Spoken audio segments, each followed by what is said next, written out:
Effectivement, nous le savons tous et nous en sommes conscients, la conjoncture, la situation socio-économique et voire politique nous contraint à évoluer dans notre manière d'évoluer, d'une part, le devoir, comment appréhender l'avenir.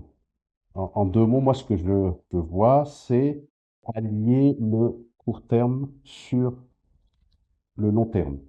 C'est-à-dire, on ne peut plus, je dirais, piloter uniquement le court terme. Il faut avoir la notion de durabilité. Et donc, en une phrase, c'est l'équilibre entre la croissance et la durabilité. Voilà comment je vois les choses, entre performance également et responsabilité. Responsabilité vis-à-vis de la génération future.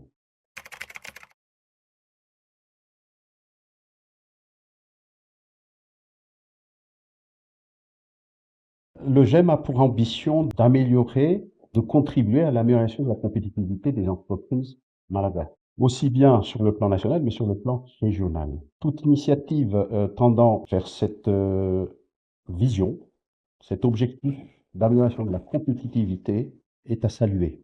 C'est la raison pour laquelle nous sommes là, nous participons. Le GEM tient à jouer le rôle de facilitateur entre les entreprises privées de l'océan Indien, mais aussi facilitateur des partenariats entre le secteur public, l'océan Indien en général, et le secteur privé de l'espace.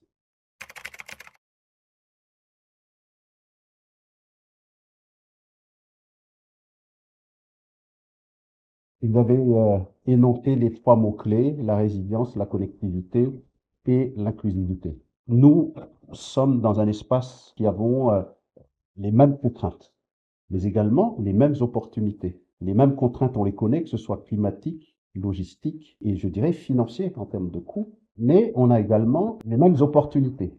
Ces opportunités sont conditionnées par une meilleure connectivité, comme vous l'avez dit, une meilleure résilience par rapport aux différentes contraintes que nous subissons tous et à une meilleure inclusivité pour mieux profiter, pour mieux créer une synergie entre nos pays, nos économies.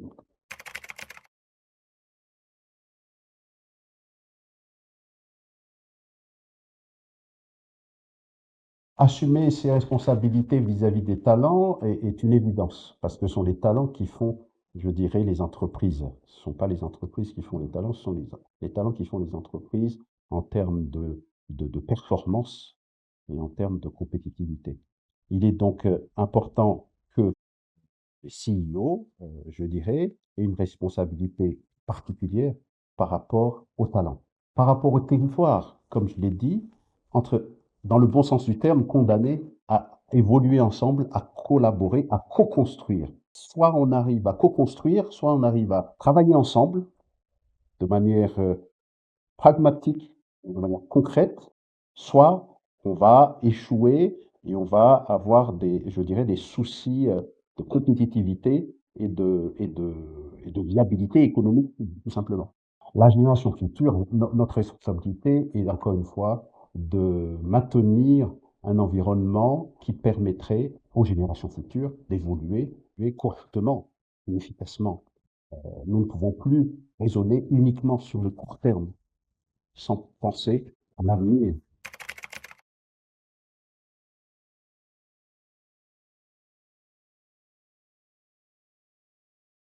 C'est très simple. Lucidité par rapport à nos contraintes, optimisme et réalisme par rapport à nos opportunités, pragmatisme dans la mise en œuvre effective de projets structurants, de projets qui permettraient à nos économies de se développer ensemble.